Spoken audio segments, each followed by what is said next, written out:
এই সব যুদ্ধে যদি আপনি জয়ী হতে চান তাহলে তিনটি বিষয় আপনাকে মাথায় রাখতে হবে।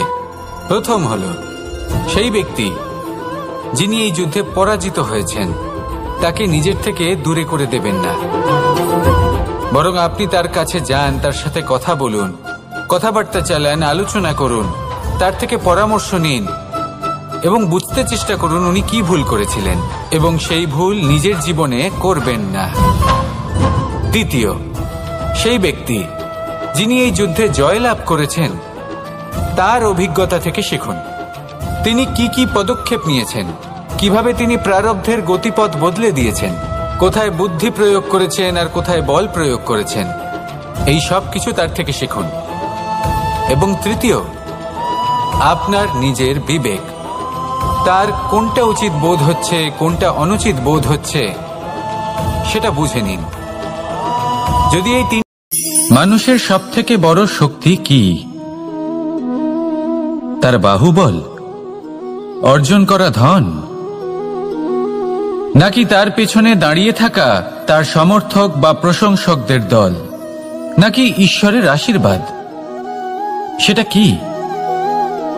মানুষের সবথেকে বড় শক্তি হলো একটাই, আর তা সকলের মধ্যে আছে, আর তা হলো তার নিজের অস্তিত্ব, যা অন্য কারোর মধ্যে নেই। সংসারে অনেক লোক রয়েছেন কিন্তু কেউ আপনার মতো নন। এটা হলো আপনার শক্তি, এ হলো আপনার নিজস্ব শক্তি। দুর্ভাগ্যবশত বেশিরভাগ মানুষ এটা বুঝতে পারেন না, নিজের শক্তিকে চিনতে পারেন না। কিন্তু যদি আপনি চিনতে পারেন তাহলে আপনি নিজের অন্তরে অনুভব করবেন একটা অসীম শক্তির অস্তিত্ব। এই সংসারে বিপদের সম্মুখীন হলে কে আপনাকে সাহায্য করবে সেটা নির্বাচন করা আপনার হাতে নেই। সেটা সেই সকল ব্যক্তির উপর নির্ভরশীল যে তারা আপনাকে সাহায্য করবে নাকি করবে না। অর্থাৎ যখনই কোনো বিপদ আসে সর্বপ্রথম তার সম্মুখীন আমাদের নিজেকেই হতে হয়, আর তার জন্য প্রস্তুত থাকা প্রয়োজনীয়। সেই শক্তি, সেই সাহস অর্জন করা প্রয়োজনীয়। দেখুন, যখনই অন্ধকার আসে তখন সবার আগে কে আপনাকে ত্যাগ করে চলে যায়? আপনার নিজেরই ছায়া।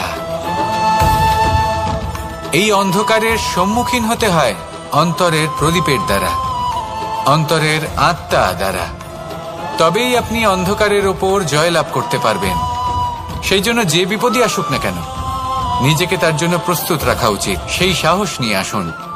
এমন কোনো বিপদ নেই যা আপনাকে ভেঙে দিতে পারে। আসুন আমার সাথে ভালোবেসে বলুন, রাধা রাধা।